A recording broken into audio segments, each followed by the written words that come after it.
নমস্কার। শীতটা নেহাত মন্দ পড়েনি, কি বলুন? সত্যিকারের বলতে যে শীতের প্রথম দিকটা বেশ ভালো লাগে, তারপর যখনই শীতটা বেশ জমিয়ে বসে, জাঁকিয়ে বসে, তখন কিন্তু আনন্দ যে হয় না তা নয়, আনন্দের সঙ্গে সঙ্গে শরীরের মধ্যে নানান রকম অসুবিধা হয়। বিশেষ করে আমাদের মতো, আমাদের থেকে একটু বেশি একটু কম বয়স যাদের শরীরের মধ্যে এক্ষুনি হয়তো সেই তারুণ্যের উচ্ছ্বাস নেই বা সেই কৈশোরের শক্তিটা এখন নেই, তাদের কিন্তু এই শীতকালটা এখন যখন আমাদের এই অ্যাম্বিয়েন্ট টেম্পারেচার, বাইরের টেম্পারেচার প্রায় 11, 12, 10 কি বাইরের দিকে যখন it is reaching below sub-10 degrees, 7 degree 8 degree, আমাদের ভীষণ একটু সাবধান হতে হবে। দেখুন, হার্টের দিক দিয়ে আমরা প্রায় মনে করতাম যে আমাদের মধ্যে একটা গল্প কথা ছিল যে শীতকালে বুকে ব্যথা, হার্টের সমস্যা বাড়ে।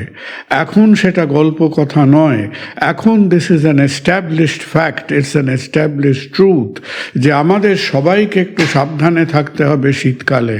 কারণ অ্যাবসলিউটলি ফ্যাকচুয়ালি শীতকালে হার্টের সমস্যা বাড়ে। যে ধরনের হার্টের সমস্যা, আমাদের করোনারি প্রবলেম, হার্টে রক্ত সার্কুলেশন ঠিকঠাক হচ্ছে না, কারো বুকে ব্যথা বেড়ে যায়, কখনো সেই ব্যথাটা একটা ভীষণ বাড়াবাড়ি হয়ে গিয়ে হার্ট অ্যাটাক বা মায়োকার্ডিয়াল ইনফার্কশনে পর্যবসিত হয়। আমরা কেউই সেই সমস্যা চাই না। অনেক সময় আমরা মনে মনে একটা ভুল ধারণা করি, যখন ওই ইউরোপ আমেরিকায় চারিদিকে স্নো জমে আছে, ভয়ঙ্কর ঠান্ডার কথা শুনি, সেই -5 ডিগ্রি, -4 ডিগ্রি, আমাদের মনে মনে একটা বিভ্রান্তি থাকে যে শীতকালের সমস্যা হচ্ছে সেই ইউরোপীয় সমস্যা, নর্থ আমেরিকাতে হতে পারে, ইংল্যান্ডে হতে পারে। আমরা আমাদের দেশে, আমাদের ভারতবর্ষে, আমাদের ভারতীয় উপমহাদেশে, সাবকন্টিনেন্টে শীতটা তো সমস্যা নয়, নট এট অল। আমাদের শীতটা যথেষ্ট সমস্যা এবং খানিকটা বেশি সমস্যা। আপনি শুধু কনসিডার করুন যে ধরুন আপনি ক্যানাডায় বা নর্থ আমেরিকাতে আছেন এমন একটা জায়গায় যেখানে টেম্পারেচার 0 হতে পারে, -2 হতে পারে, কিন্তু আপনার শরীর যেটা মোটামুটি একটা 37.4 ডিগ্রিজে ফাংশন করে, সেই শরীরটা তো -5, -4-এ বেশিক্ষণ থাকে না।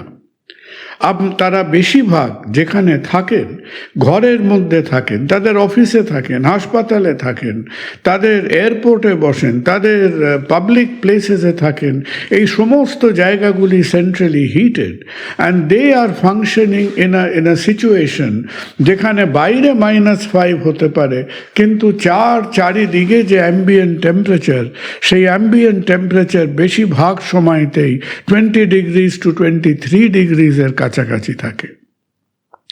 আমাদের অসুবিধে কি?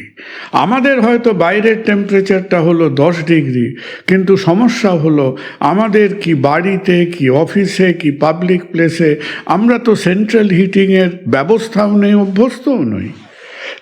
কারণ আমাদের দেশে যেহেতু এখন অবধি আমাদের এই ধারণা যে আমরা একটা গ্রীষ্ম প্রধান weather system, summer oriented tropical weather system, আমাদের পরিবেশ পরিস্থিতি, বাড়ি ঘরদোর সব তৈরি হয়েছে হিট কনজার্ভ করার জন্যে নয়, হিট লুজ করার জন্যে।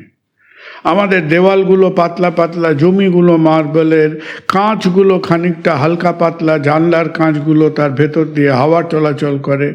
সো অল ইন অল আমাদের বাইরে যখন 10 ডিগ্রি, আমাদের ভেতরেও 10 ডিগ্রি, শুধু 10 ডিগ্রি না, ভেতরে 9 ডিগ্রিও হতে পারে। তাহলে আপনি যদি শীতকালে ধরুন বাড়ির মধ্যে, সাপোজিং আপনি বাড়ির মধ্যে প্রায় 14 ঘন্টা 16 ঘন্টা সময় কাটাচ্ছেন, তাহলে সেই 14 ঘন্টা 16 ঘন্টা সময় আপনাকে 10 ডিগ্রিজ টেম্পারেচারে কাটাতে হচ্ছে, which is a physiologically stressful condition. কী ঝামেলা হয়! এখন যখন আমাদের শরীর কন্টিনিউয়াসলি একটা সাব 12-13 ডিগ্রিজ টেম্পারেচারে এক্সপোজড হয়, তখন আমাদের শরীরের মধ্যে কতগুলো যাকে বলে একটা সেই ফায়ার ফুটে কিছু কিছু মেকানিজম শুরু হয়। আমাদের চামড়ার তলায় যে ব্লাড ভেসেলগুলো থাকে, যে রক্ত যে সরু সরু ব্লাড ধমনীগুলো বা ক্যাপিলারি সিস্টেমস আছে, সেই সরু সরু আর্টারিগুলো, সরু সরু ক্যাপিলারিগুলো তারা কনস্ট্রিক্ট করতে থাকে। কেন? কারণ সে চায় যে বেশি রক্ত যাতে শরীরের সারফেস দিয়ে না যায়, সে ভিতরের সার্কুলেশনটাকে বাড়াতে চায়। কারণ এফেক্টিভলি শরীরের ভিতরে যে টেম্পারেচারটা, যেটাকে আমরা কোর টেম্পারেচার বলি, human physiology wants to maintain the core temperature first. তাহলে ছোট ছোট ব্লাড ভেসেলগুলো শরীরের নানান দিকে সেটা তাদের একটা রেগুলেশন মেকানিজমের মতো সেটা শ্রিঙ্ক করে, কনস্ট্রিক্ট করে। সেটা চামড়ায় হতে পারলে সেটা হার্টের ভিতরেও হতে পারে, যেটাকে করোনারি ভেসোকনস্ট্রিকশন বলে। তাহলে coronary vasoconstriction is a response that is noted in cold weather. এই যে বুকে ব্যথা, শ্বাসকষ্ট, যেটা আগে ছিল না, হঠাৎ শীতকালে দেখা গেল, এর আর একটা অ্যাডিশনাল সমস্যা হলো যে চেস্ট পেইন ইন উইমেন। মহিলাদের বুকে ব্যথা ডায়াগনোজ করাটা এই সময় অনেককে কনফিউজ করে ফেলে। কেন কনফিউজ করে ফেলে? কারণ মহিলারা একেই তাদের সিমটম চেপে রাখেন। কেউ বলেন কোনো দিন কিছু হয়নি, শীতের সঙ্গে সঙ্গে সিমটম বাড়তে থাকে। এবং ইন উমেন মনে রাখবেন যে জিনিসটা পিকিউলিয়ার, সেটা হচ্ছে মহিলাদের অধিকাংশ সময় সেন্ট্রাল চেস্ট পেইন হয় না। তারা প্রায়শই বলেন যে তাদের বুকে ব্যথাগুলো কেউ ঘাড়ে বলেন, কেউ তলপেটে বলেন, কেউ পিঠে বলেন, সাইডে বলেন। Very frequent angina in women occurs, সেটাকে পেরিফেরাল অ্যাঞ্জাইনা বলা হয়, as oppose to central chest pain. আর আমাদের ডাক্তারদের মনে রাখতে হবে যে সবসময় যে একেবারে সেই সাবেকি ঢঙে যে অমুক আর্টারিতে ব্লক আছে তাহলেই অ্যাঞ্জাইনা হয়, সেটা সত্যি নয়। মহিলাদের ক্ষেত্রে আমরা জানি যে তাদের আর্টারিগুলো আরও সরু সরু হয় বলে তাদের মধ্যে অ্যাঞ্জিওগ্রাম হয়তো নর্মাল, বাকি রিপোর্ট হয়তো নর্মাল, কিন্তু তাদের বুকে ব্যথা হতে পারে ডিউ টু ভেসোস্প্যাস্টিক বা একে ওই ছোট আর্টারির বা মাইক্রোভ্যাসকুলার অ্যাঞ্জাইনা বলে। তাহলে আমাদের মায়েদের, দিদিদের, বোনেদের, আমাদের তাদের যে সমস্যাগুলো হবে, please do not ignore them. আর আপনাদের সমস্যা হলে আপনারাও ডক্টরের কাছে যাবেন, মেডিসিন অ্যাডজাস্ট করে। We have to keep yourself well. Chest pain in women, বিশেষ করে মহিলাদের বুকে ব্যথা যেটা হঠাৎ শীতকালের দিনে মাথা চাড়া দিয়েছে, that is an important symptom. আমরা আগে হয়তো যখন নর্মাল টেম্পারেচার ছিল চলাফেরা করতাম, অসুবিধা হতো না। ধরুন আমার সার্কুলেশনের মধ্যে যদি কোথাও একটা 40, 50, 60% সমস্যা থাকতো, সেই আর্টারিগুলো যখন খানিকটা কনস্ট্রিক্ট করলো, খানিকটা শুরু হয়ে গেল, সেই সময় আমার হয়তো হাঁটতে চলতে গেলে খানিকটা শ্বাসকষ্ট, বুক ভারী, বুকে ব্যথা, অ্যাঞ্জাইনা শুরু হতে পারে। যদি সেটা মনে হয়, অলওয়েজ সেটাকে চেপে না রেখে সি ইয়োর ডক্টর। কারণ আপনার হয়তো সেই সময় কিছু বাড়তি ওষুধপত্র, কিছু ভেজোডায়ালেটার এগুলো ব্যবহার করতে হতে পারে। আরও অনেকগুলো কারণ আছে। ভেজোকনস্ট্রিকশন ছাড়াও আমরা যেটা দেখি, এই যে আমরা সমানে একটা 12 ডিগ্রি, 10 ডিগ্রি, 11 ডিগ্রি টেম্পারেচারে থাকলে দেখবেন আমাদের শরীরের যে মেটাবলিজম, যে মেটাবলিক রেটটা বাড়তে থাকবে এবং হার্ট রেটকে বাড়িয়ে দেবে। কারণ the circulation of blood is one of the principal mechanisms of temperature control. Heart যত তাড়াতাড়ি বিট করছে তত তাড়াতাড়ি ওই ওয়াটার হিটিং সিস্টেমের মধ্যে শরীরের চারদিকে রক্তটা বেশি সার্কুলেট করছে, তাহলে হার্ট রেট আমাদের বেড়ে যাবে। ছোট ছোট আর্টারিগুলো কনস্ট্রিক্ট করছে, হার্ট রেট বেড়ে যাচ্ছে। শীতকালে বলে এই যে আমাদের আর্টারিগুলো কনস্ট্রিক্ট করে, আমাদের সার্কুলেশন একটা রিডাইরেকশন হয়, তার জন্যে বলা হয় যে রক্তের হয়তো যে তরলতা, ব্লাড ভিসকসিটি বা ব্লাড ক্লট করার প্রবণতা বেড়ে যায় অনেক সময়। So that is also a factor that happens. শীতকালে আর একটা ঝামেলা আছে। শীতকালে আমাদের একদিকে ঠান্ডা, আরেকদিকে এনভায়রনমেন্টের মধ্যে ধুলো, বালি, স্মগ, ফগ, পলিউশনের জন্যে একটা ফ্যাচপ্যাচে ঠান্ডা লাগা, কাশি, চেস্ট ইনফেকশন। এই পরিস্থিতিতে যদি ইনফেক্টিভ প্রবলেম শরীরে ঢোকে, তাহলে সেই ইনফ্ল্যামেটরি রেসপন্সটাও আমাদের ঝামেলায় ফেলতে পারে।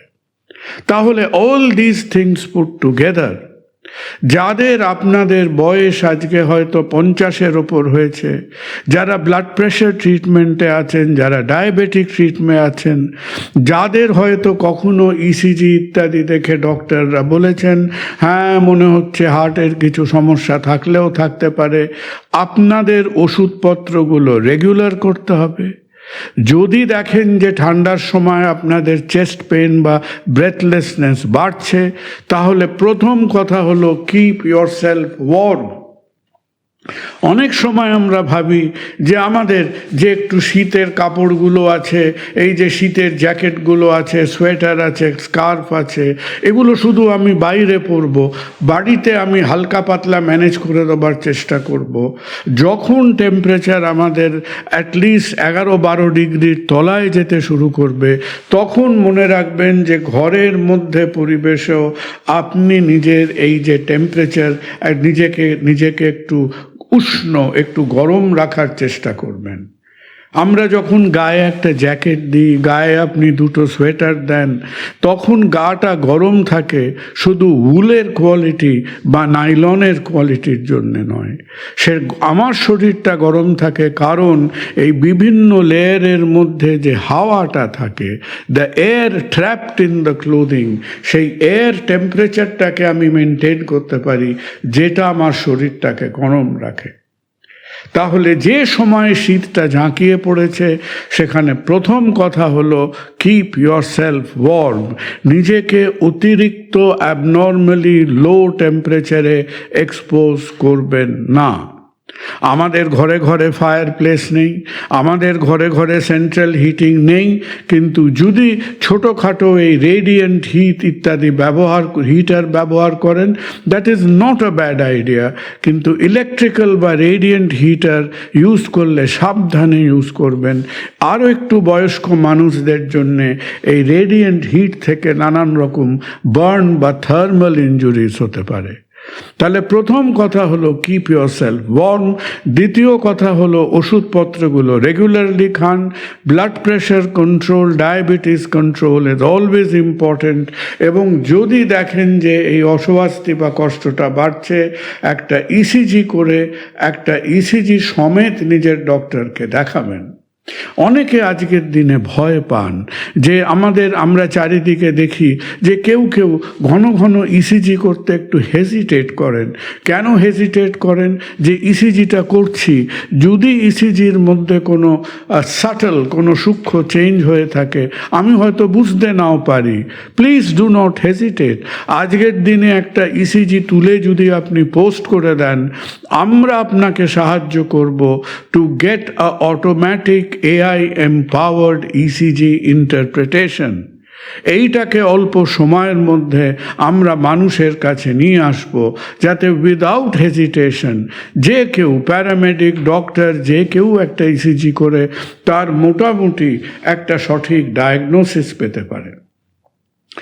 শেষ করার আগে আবার মনে করতে হবে যে আপনারা সবাই ভালো থাকুন, শীতের সময়টা সাবধান থাকুন, কিন্তু হঠাৎ করে যদি কখনো সেই একটা চেস্ট পেইন, চেস্ট কম্প্রেশন, শ্বাসকষ্ট বাড়তে থাকে, মনে আছে তো আমাদের কি করণীয়? সেই সময় করণীয় হচ্ছে যে 150 থেকে 300 মিলিগ্রাম অ্যাসপিরিন আমাদের দেশে সাধারণত 75 বা 150 ট্যাবলেট পাওয়া যায়। এক পাতা 150 অ্যাসপিরিন কিনে রাখবেন, 2টো অ্যাসপিরিন জল দিয়ে খেয়ে নেবেন, বেশিক্ষণ দাঁড়িয়ে থাকবেন না, হয় একটু হেলান দিয়ে বসবেন কি শুয়ে থাকবেন, বুকের ওপর চাপ বা কষ্টটা হতে থাকলে হাফ ট্যাবলেট সরবিট্রেট জিভের তলায় নেবেন। অ্যাসপিরিন এবং সরবিট্রেটটা নেওয়ার পর বেশিক্ষণ আদৌ সময় নষ্ট করবেন না। Go to a doctor, go to an emergency, any hospital, private, government, nursing home, যেখানেই হোক সেখানে গিয়ে চটপট একটা ইসিজি করবেন। একটা ইসিজি দেখলে পরে এবং প্রয়োজন হলে ট্রপটি বা ট্রোপোনিন কিটস টেস্ট করলে পরে যারা আপনাকে দেখবেন তারা পরিষ্কার বুঝতে পারবেন ব্যাপারটা সিরিয়াস কিনা। এই যে কামড়ে ধরছে শীতটা, এই যে 10 ডিগ্রির তলায় বহু জায়গায় টেম্পারেচার চলে যাচ্ছে, আপনারা যে যেভাবে পারেন, আপনি গায়ে একটা 2টো সোয়েটার পরে হোক, একটা শাল কম্বল নিয়ে হোক, প্রথম কথা হলো কিপ ইয়োরসেলফ ওয়ার্ম। যারা ব্লাড প্রেশার, ডায়াবেটিসের ওষুধপত্র খান তারা ওষুধপত্রগুলো রেগুলারলি ব্যবহার করবেন। প্যানিক করার কোনো কারণ নেই, কিন্তু এটা একটা প্রুভেন ট্রুথ, এটা একটা সত্য যে শীতকালে আমাদের চেস্ট পেন, এই অ্যানজাইনার সমস্যাটা বাড়ে। আপনারা সাবধানে থাকবেন, যে কোনো প্রয়োজন হলে যোগাযোগ করবেন। God bless you. শীতকালটা উপভোগ করুন সাবধানে, নিজের যত্ন নিয়ে। নমস্কার। অস্ক্লেপিয়া হেলথে রয়েছেন নানা ক্ষেত্রের বিশেষজ্ঞ ডাক্তার, যারা আপনার সমস্ত চিকিৎসা ঘটিত সমস্যার সমাধান করে দেবেন অনলাইন। মাত্র কয়েকটি ক্লিকে বুক করে ফেলুন ডাক্তারের অ্যাপয়েন্টমেন্ট। ডাউনলোড করুন অস্ক্লেপিয়া হেলথ। ভালো থেকো।